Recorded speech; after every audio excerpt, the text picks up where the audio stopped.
Well, we're closing in on the Christmas holiday, and if you have not bought your tree yet, you might want to consider renting one. Our next guest runs a Christmas tree rental business in Central California. The trees live in a forest nursery, and when the holidays roll around, the company will deliver the potted tree to your home and pick it up at the end of the holiday.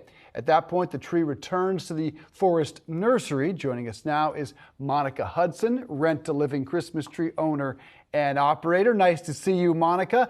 Why did you get this idea? How does this work? Well, first to the idea, in 2008, I saw a nurseryman in England loaning trees out that he didn't sell before Christmas, and that gave me the idea. And as far as it working, you mentioned earlier, we do grow these trees here on our farm in Carmel, California. We deliver them to the customers. Most of the customers order online. And then the rental is for 30 days.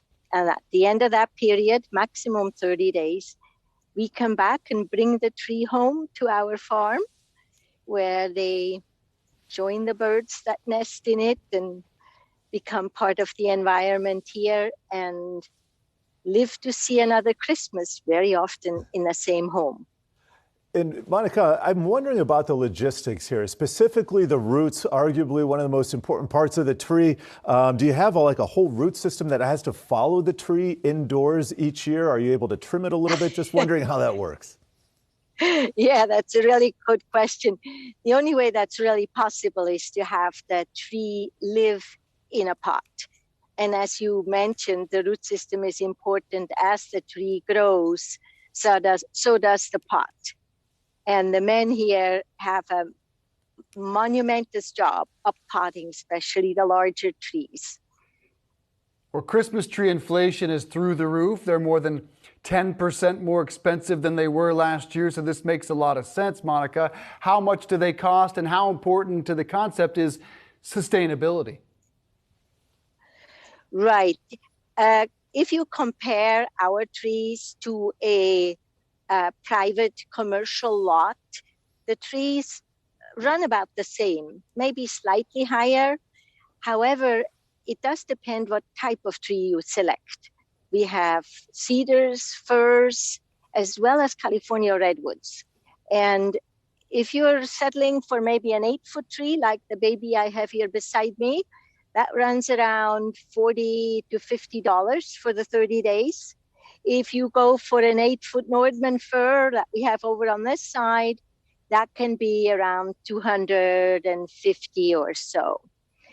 And the firs are on the higher side because they're harder to maintain. They don't like living in a pot.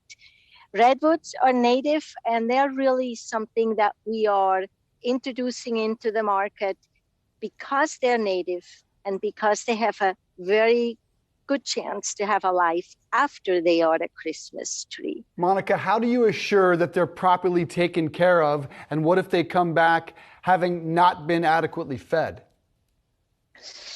Well, you know, when you order something, there is always the small print. It's called an agreement that nobody reads.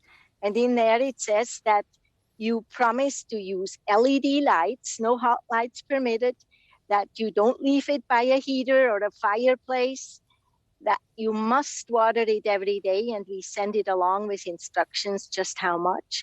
We give a large saucer with it that gets installed under it so you don't have a problem with it leaking all over your floor. And if the tree comes back damaged, there is a damage assessment, and that's all spelled out in the agreement. It's all in the fine print. Monica Hudson, Merry Christmas to you. It is Rent-A-Living Christmas Tree. We appreciate your time.